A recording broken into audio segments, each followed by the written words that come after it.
Hayırlı gün dostlar. Amansızlar mı? Bugün pişirетін tağamımız, яғни жазда ішілетін сусын болып есептеледі. Ашытпа. Бір жақтарда салқын көже дейді. Осыған бір кесе шай кесемен арпамызды жуып алып дайын отырмыз. Қазір қайнаған суға саламыз. Сөйтіп қайнады. Болғасын ары қарай көрсететін боламын. Мінекей барлығын салып жатырмыз суға. Яғни арпамызды бір кесе арпа шай кесемен. Осыны салып қайнатып, бір қасық тұз саламыз. Бір қасық тұз салып қайнатамыз. Сол қайнап болған уақытында әбден жарылып қайнау керек. Үлкен ас қасықтан бір қасық тұз салып аламыз. Әбден жұмсақ болып түсу керек арпа. 3-4 сағат қайнап, сосын ары қарай айтатын боламын. Достар, мінекей ашытқанымыз дайын болып тұр.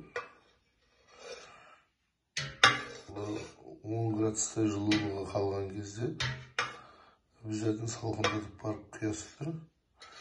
10 градустай жылуға қалған кезде мінекей мына айранымызды алып құятын боламыз. 1 литр дегенде жоқ жарайды.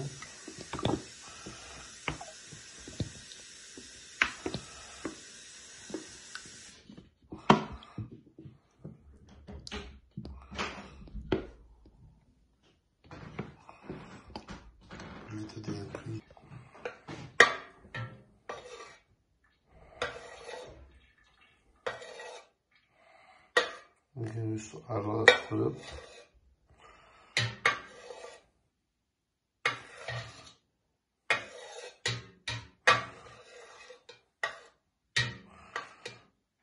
bir saatқа koyup olasыздар, 2 saatқа salqındatıp sosun dәмін көріп ішетін боламыз.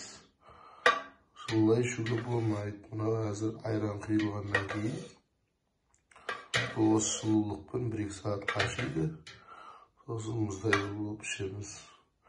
Бұны баклажкаларға құйып, салқындатып, жазда ішсе қазақтың сусыны осындай болады. Әдем болып тұр. Салқындағасын дәмін көріп айтатын боламыз баға беріп. Тұзды қалағандарыңызша қоссаңыздар болады. Тұздылау болған дұрыс.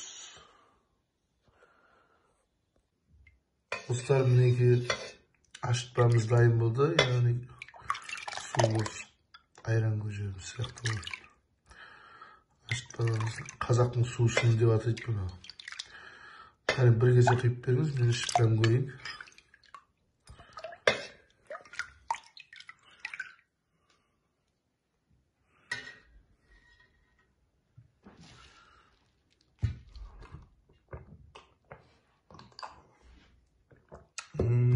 Өте керемет.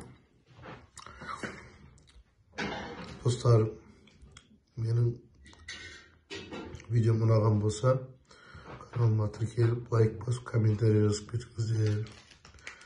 Сіздердің арқыларыңызда біздің канал дамиды. Рахмет барлығыңызға. Тағы да енді осының күріштерінен жасалған сусындарды, айрандарды бәрін көрсететін боламыз алдағы уақытта.